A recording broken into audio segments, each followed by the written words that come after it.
Good morning from the heart, July 16th, 40 years of retraining. Exodus 2:23 says, the children of Israel groaned because of the bondage, and they cried out, and their cry came up to God because of the bondage. Moses had become, in every sense, a great man. As a writer, as a military leader, and as a philosopher, he had no superior. Love of truth and righteousness had become the basis of his character and had produced a steadfastness of purpose which no fickleness of fashion, opinion, or pursuits could influence. Courtesy, diligence, and a firm trust in God marked his life. He was young and vigorous, overflowing with energy and manly strength.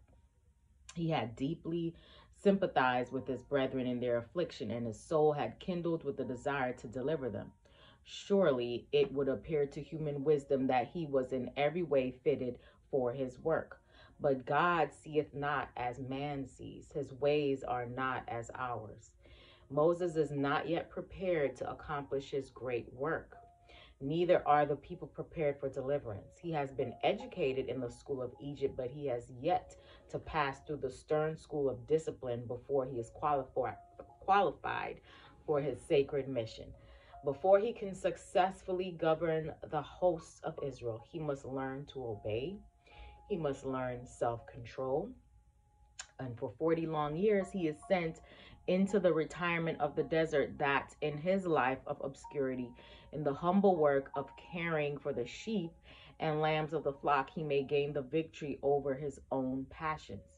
He must learn entire submission to the will of God before he can teach that will to a great people.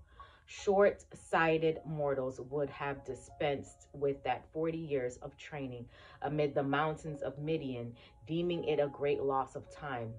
But infinite wisdom placed him who was to be the mighty statesman, the deliverer of his people from slavery and circumstances during this period, to develop his honesty, his forethought, his faithfulness and caretaking, and his ability to identify himself with the necessities of his dumb charge. Those to whom God has entrusted important responsibilities have not been brought up in ease and luxury. The noble prophets, the leaders and judges of God's appointment have been those whose characters were formed by the stern realities of life. God does not select for his work persons of one mold and one temperament only, but individuals of varied temperaments. Hope you have a great day today. Live from the heart.